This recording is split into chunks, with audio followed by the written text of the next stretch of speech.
இது மகிமை நேரம். ஆண்டவரும் உலக இரட்சகருமாயிருக்கிற இயேசு கிறிஸ்துவின் ஈடியனேற்ற பரிசுத்த நாமத்தில் என் அன்பின் வாழ்த்துக்கள். இந்த நாளிலும் அப்போஸ்தலனாயிருக்கிற பரிசுத்த பவுல் பிலிப்பியருக்கு எழுதின நிருபம். அப்போஸ்தலனாயிருக்கிற பரிசுத்த பவுல் பிலிப்பியருக்கு எழுதின நிருபத்தை குறித்து நாம் தியானிக்க போகிறோம். இதோடைய ஆசிரியர் பரிசுத்த பவுல். இது எழுதப்பட்ட காலம் கிறிஸ்துவுக்கு பின் 61 62. இதிலே 4 அதிகாரங்கள் இருக்கிறது. வசனம் 104 வசனங்கள் இதிலே இருக்கிறது. இதனுடைய கிரேக்க பெயர் ஹிப்ரு, கிரேக்க பெயர் கிரீக் நேம்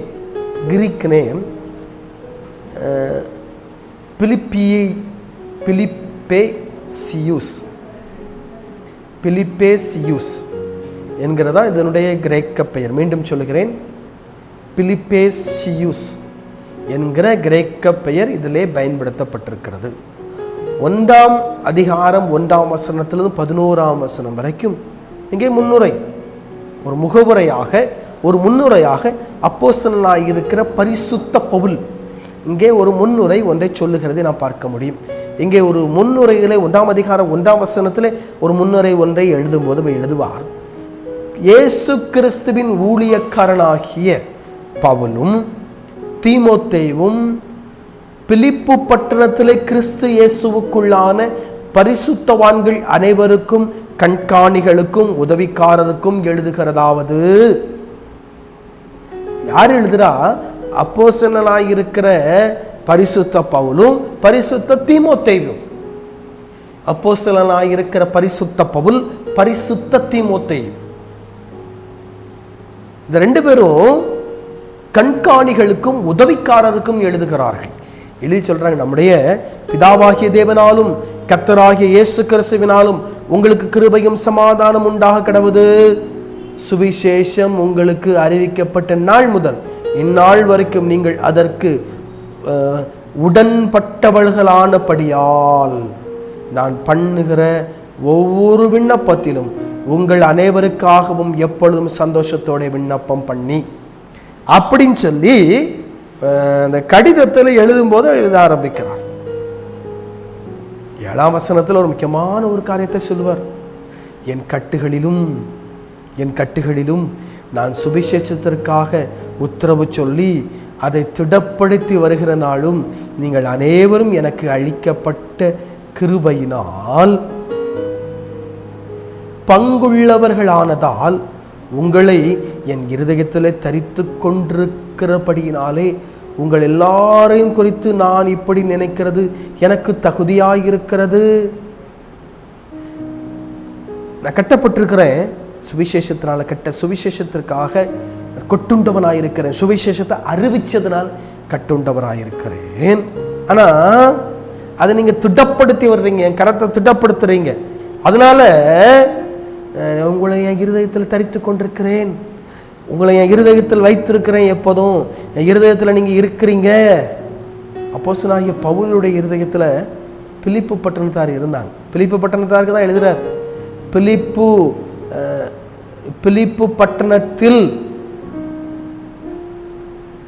நீங்க பல இடத்துல இருக்கலாம். இந்த 3-4 மாவட்டங்கள் மகிமை டிவி எங்கெல்லாம் வருதோ அங்க எல்லா இடத்துலையும் நீங்க இருக்கலாம்.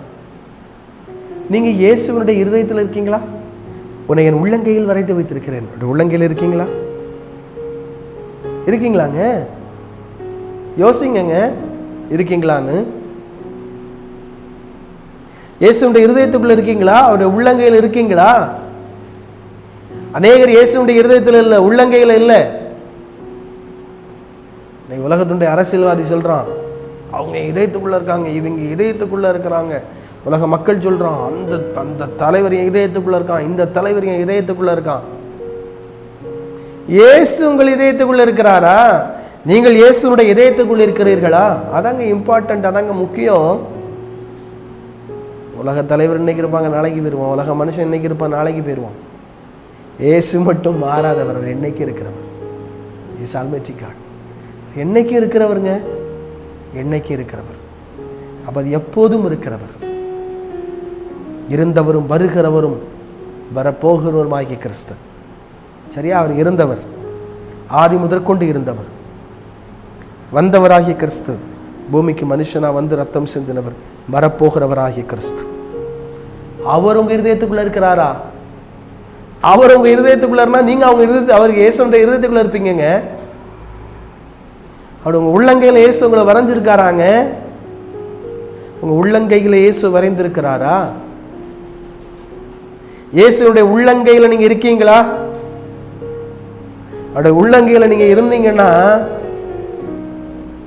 உங்களை சோதனை இயேசுவை தாண்டி தான் உங்கள்கிட்ட வரும்.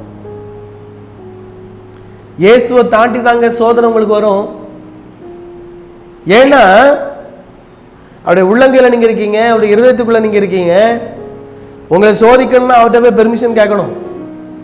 உங்க பிள்ளைய நீ சோதிக்க, உங்க பிள்ளைய நான் சோதிக்க போறேன், உங்க பிள்ளைக்கு எப்படி பிரச்சனை, பெர்மிஷன் கொடு. அவர் சொல்லுவாரு கொடுக்க முடியாது, ஓடுன்றுவார். ஏன்னா நம்முடைய தகப்பன், நம்முடைய தகப்பன், தகப்பனுடைய இருதயத்திற்குள் இருக்கிறீர்களா? தகப்பனுடைய இருதயத்திற்குள் இருக்கிறீர்களா? பிள்ளையனுடைய இருதயத்திற்குள் தகப்பன் இருக்கிறாரா? இதுவரைக்கும் இல்லையோ?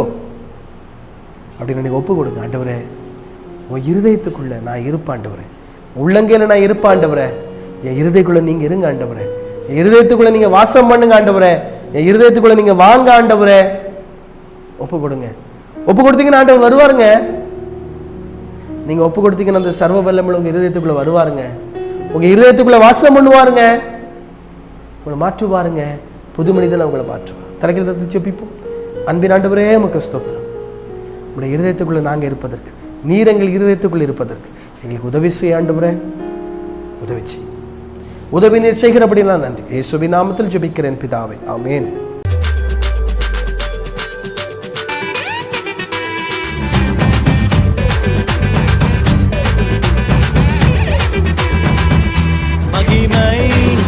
மகிமை